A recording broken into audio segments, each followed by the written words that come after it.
In the last 3 months, India recorded a total of at least 56 deaths from close to 25,000 cases of heat stroke. Close to 5,000 of these cases were recorded just in the month of May. But I said at least. Why? Because the data compiled by the Ministry of Health just last week does not include UP, Delhi and Bihar.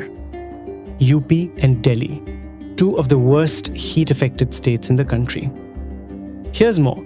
There's no readily available comparative numbers for last year. In fact, the only numbers I could find were part of a response to a parliamentary question in the Lok Sabha last year. According to that response, between January and June 2023, there were 264 heat-related deaths across the country. But again, the numbers are totally unreliable. Why?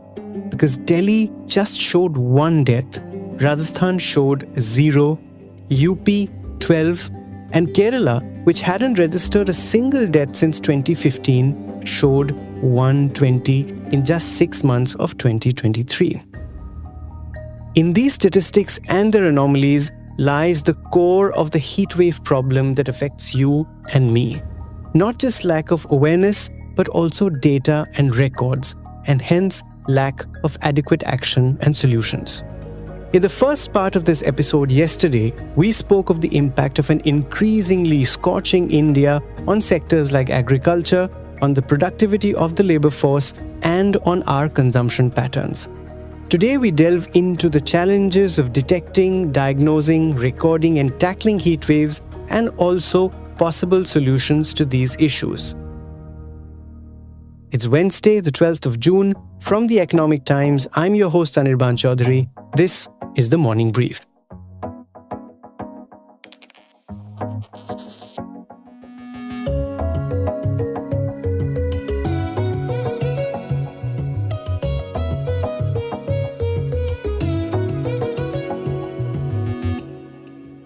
First up, I spoke to Dr. S. Chatterjee, internal medicine physician at the Indraprastha Apollo Hospital in Delhi.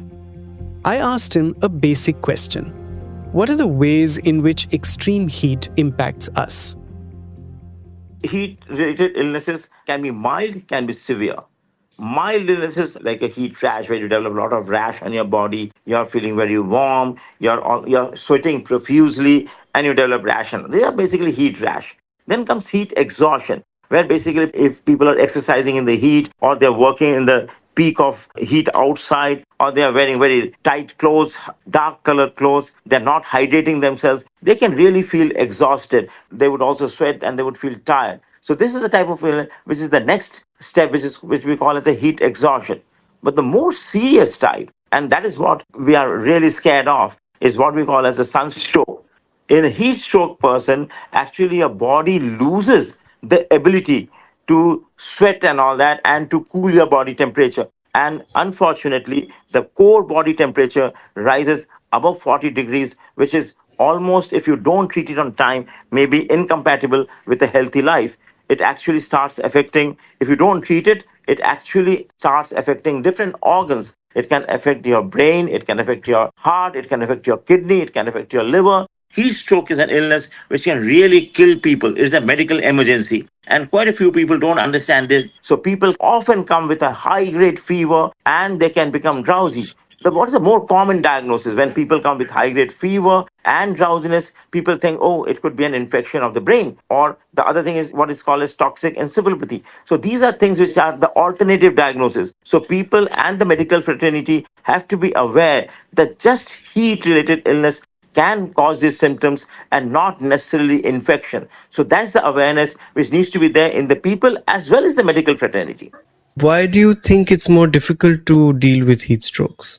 See, heat strokes is a totally different line of treatment. If people start using only antibiotics and maybe antivirals and all these things, it doesn't help. It actually requires a lot of hydration. It requires a lot of cooling of the body. It might need IV fluids available. There should be facilities available for that. Quite a few medical centers don't even have the facilities. In Delhi this time, actually two government hospitals started with these medical facilities. The government must have had meetings, and they started in two big government hospitals how to deal with heat stroke and all this. Even the private hospitals need to be more equipped. There are facilities definitely which are available, but like bathtubs, basically having a dedicated place for dealing with heat stroke patients. This is what even the private hospitals or even the smaller centers need to do. Because as I said, quite a few people may not be able to come to a high-end center. The smaller private hospitals and obviously the government hospitals need to be equipped. The government needs to plan it out so that we have more centers like this, because once the heat wave is there, it affects any number of people. It can affect the rich, it can affect the poor, it can affect everybody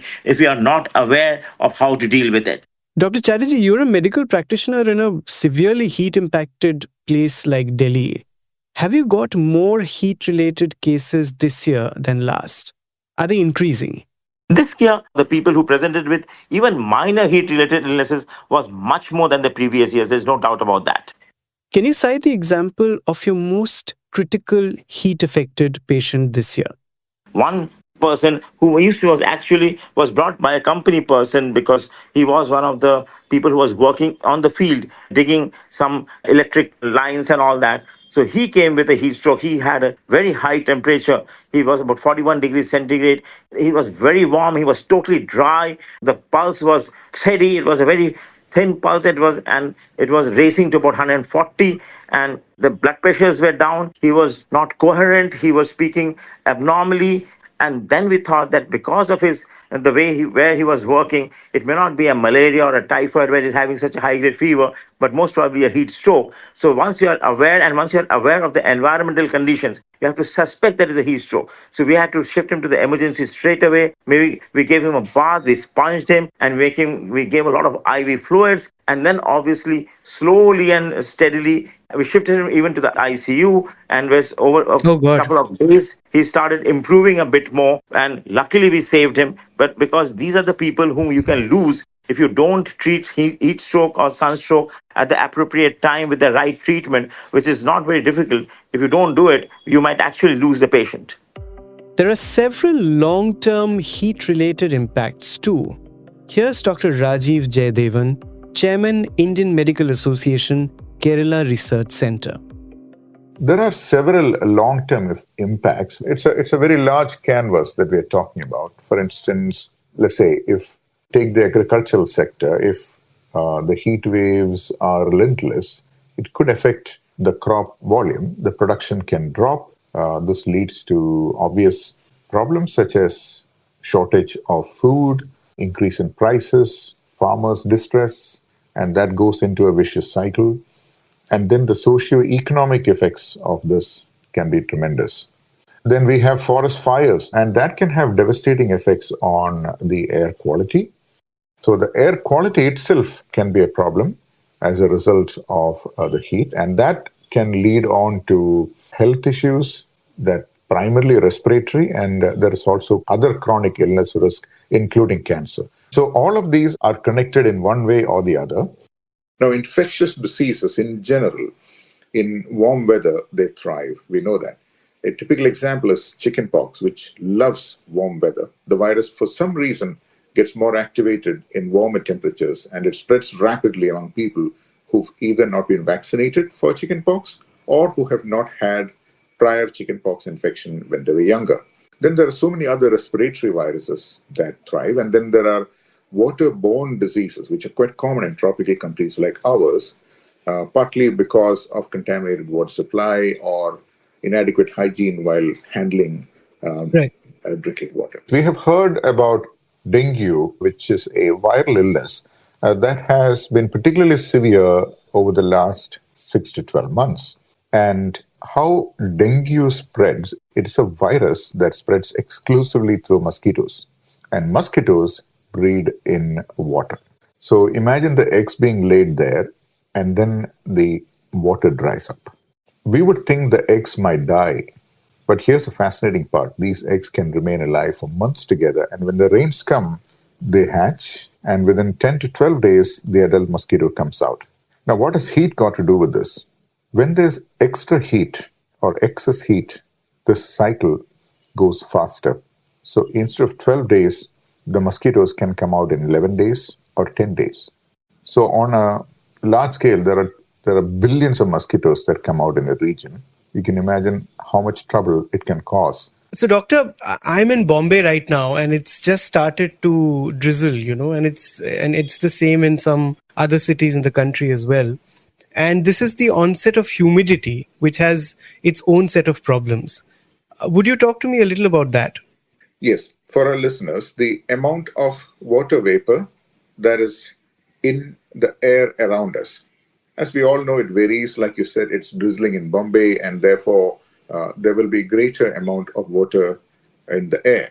So that actually has an effect on how our body responds to, let's say, a heat wave. The natural cooling mechanism for our body is sweating, and it needs to evaporate. And it's the evaporation process that results in an energy exchange that eventually leads to the body cooling down. Now, when there's excessive water vapor around us, this evaporation does not happen. For instance, we know that if you hang out clothes to dry in high humidity environment, it's not going to dry. It takes much longer. That's because the water doesn't evaporate. The same effect occurs on our skin. So, in other words, when our sweat fails to evaporate, the cooling mechanism is impaired. When the cooling system fails, the body is not able to respond properly to the external temperature, and therefore you can have various complications, the simplest of which would be tiredness, followed by muscle cramps, to more serious issues, even leading to rhythm disturbances in the heart.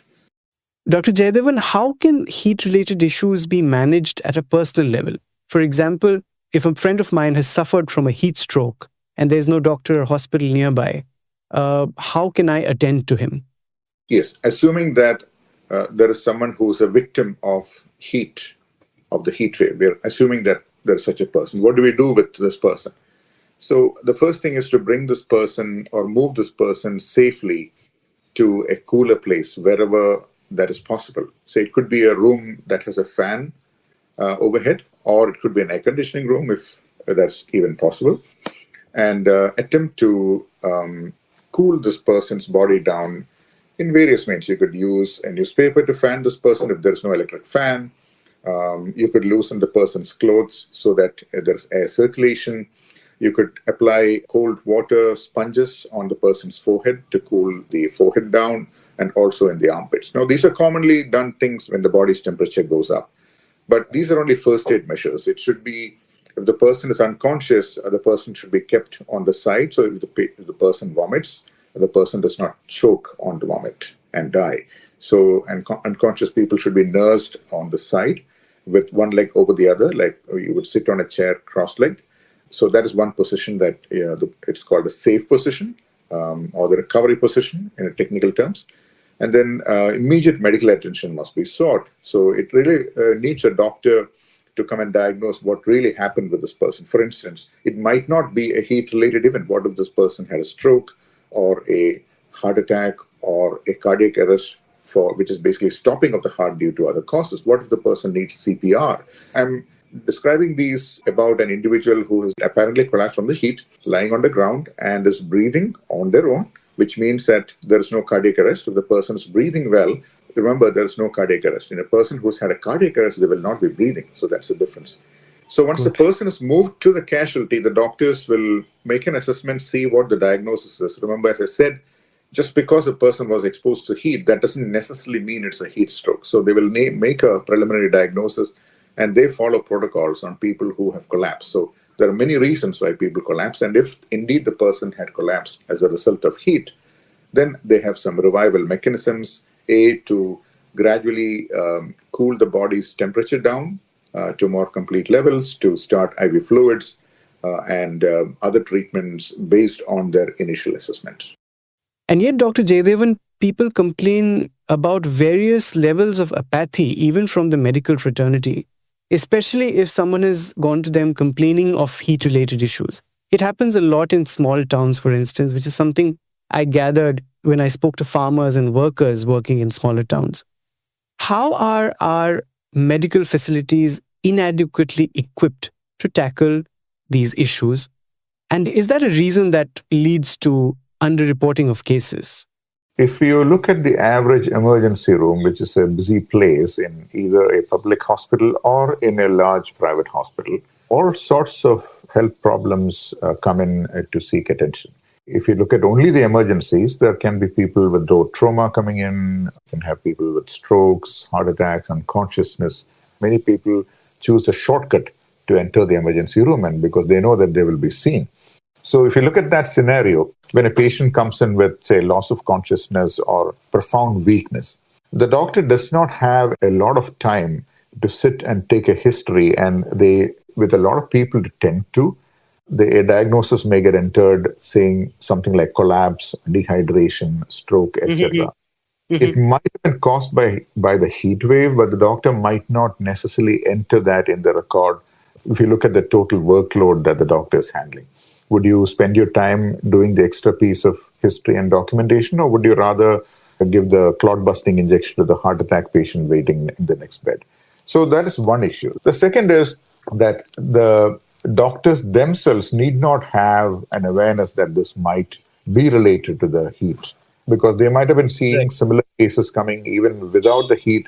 So this might just get labeled as a case of dehydration or fatigue or muscle cramps without the underlying cause documented. So when an audit is done, the number of cases will seem like they're undercounted.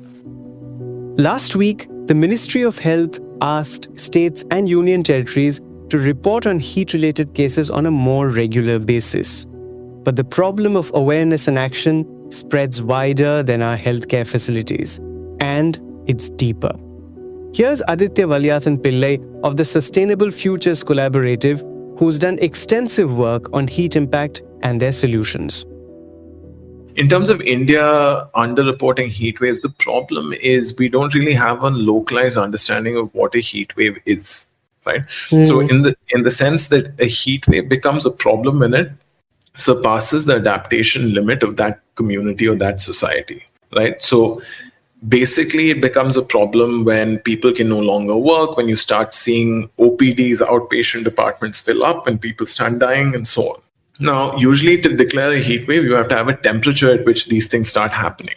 Now, the way it works in India, because arriving at this temperature threshold to declare a heat wave is such a scientifically complicated exercise, you end up having a sort of universal catch-all temperature band that is established by the Indian Meteorological Department.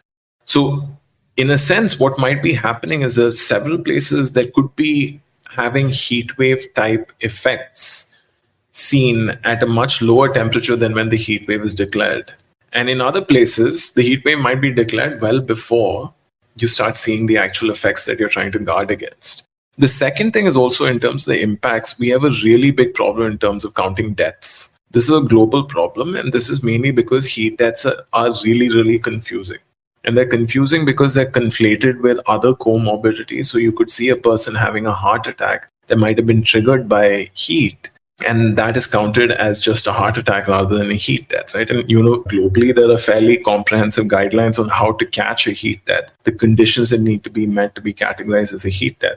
But oftentimes it's very hard to check a patient's temperature immediately after they die, for example, because the death might be away from a medical facility. So what you're left with is all-cause mortality studies where people look at how many people are dying at any given point of time and whether there's a spike during a heat wave. So we don't have a very clear estimation of life impacts, right, in terms of how many people are dying. The third part of your question is economic impacts, and this is a really big one. The problem here is we don't actually know how much we're losing in terms of rupees, in terms of productivity, in terms of school closures, etc., every heat season, because we don't really have a sophisticated and reliable way of counting damages. And this is important because to make a case for heat being a disaster and to release public monies that are meant to compensate for the disaster, you really need to have an estimation of how much you're losing and what the scale of damage is, both in terms of lives lost and in terms of economic damage, right? And so because we don't have these numbers, it's very hard to make the case that heat is a disaster because you're looking at highly undercounted deaths, number one. And number two, you're looking at economic damages that are unknown. you've done extensive amount of work on heat action plans. So why don't you Yeah. start by explaining what a heat action plan is, and then we can take it forward. Yeah, so a heat action plan is a plan that is put forward by usually a lower level of government, right? It's by a district, it's by a city, it's by a state. And what the heat action plan does is it thinks through what the nature of the risk is to that jurisdiction from heat. It thinks about what we were discussing earlier, when to declare a heat wave. And once the heat wave is declared, what should be done? And it prescribes a range of actions to a variety of government departments across the board. So it'll ask the electricity department to make sure there's electricity so that people have access to cooling, and make the water department think about making sure there's enough water in store for when the heat wave hits. It'll ask the agriculture department to make sure the irrigation pipelines are working so that farms don't run out of water in a multi-day heat wave. Most importantly, it asks the health system to ramp up and prepare for the possibility of more deaths and increased surveillance, right? That's effectively what a heat action plan does. The first heat action plan in the country was in 2014. And globally, you'll actually see that India, in terms of heat planning, is considered a leader. So it's also the nature of the climate problem, right? It only emerged into the public consciousness, policy consciousness in the mid 80s, early 90s. Heat as a problem started getting recognition about the late 90s from a policy perspective. And in fact, Orissa had a standard operating procedure as early as the late 90s. But the first heat action plan was only in 2014. Aditya, is India lagging now as far as its heat action plans are concerned, and how? We are in a slightly tricky spot when it comes to heat action plans. By one metric, India's done a really important and good job in terms of putting out heat action plans and thinking through this, right? So we did the study recently and we found about 37. There have been several more that have been put out by various state, district, city governments. And so that heat has become part of the public policy conversation is a good thing. Now, the reason we have a problem is that these heat action plans aren't financed. The institutional structures are often weak.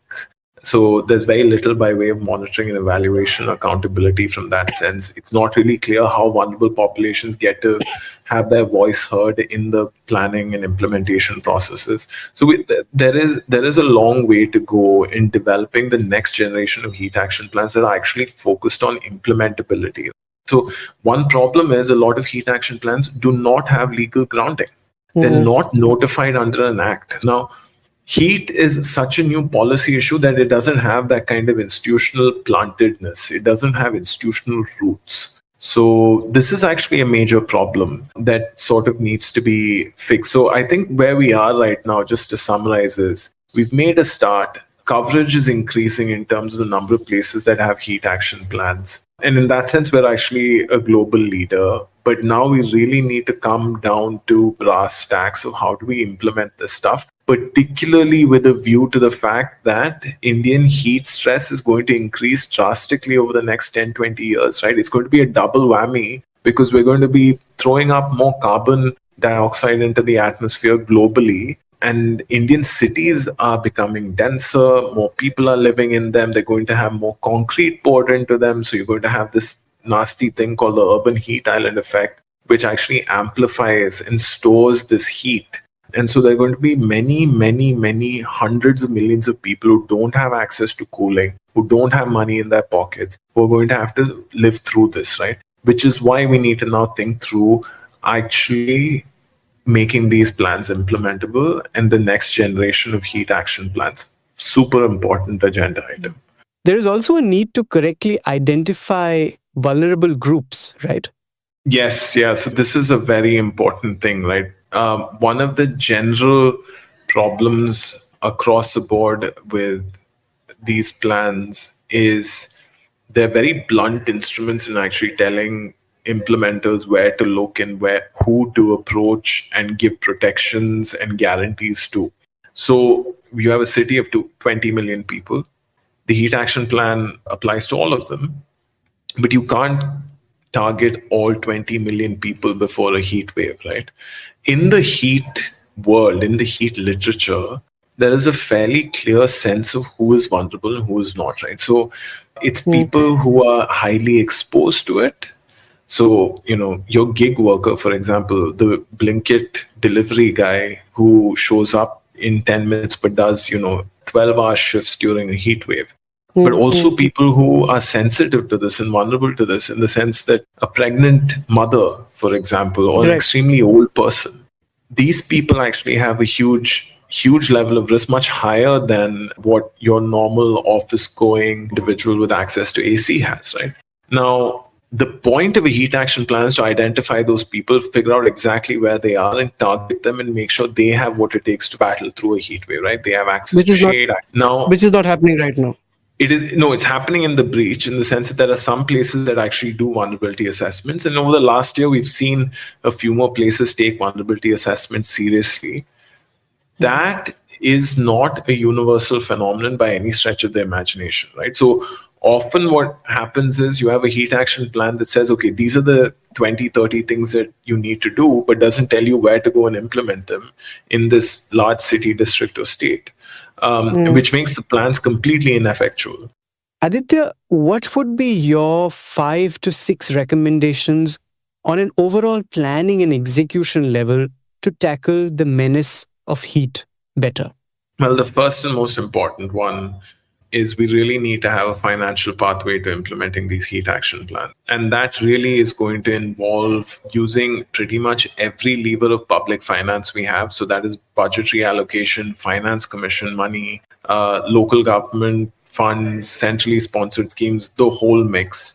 We have to draw them all together, create a heat bundle, and use that financing measure to implement these heat action plans. For the finance to flow, you actually need to start grounding these plans in a solid legal and regulatory structure.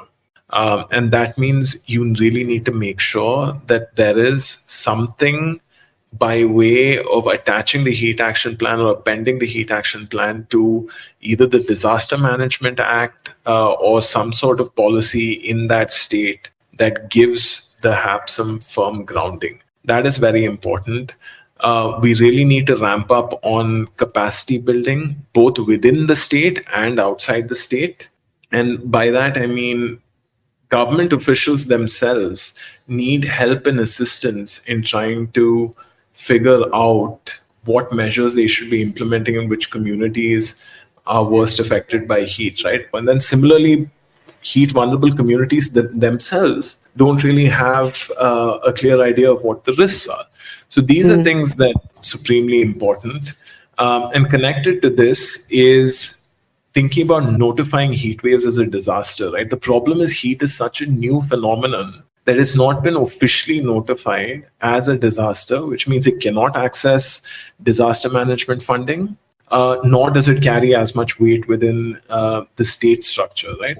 So it's all connected. The finance, the legal grounding, the notifications of disaster. You have to make heat more central to governance processes. And finally, it's also about making everything more transparent, right? When we did that study, we had such a hard time finding these heat action plans. My colleague contacted every single state disaster management authority in this country, trying to get them to cough up heat action plans because it's just not online.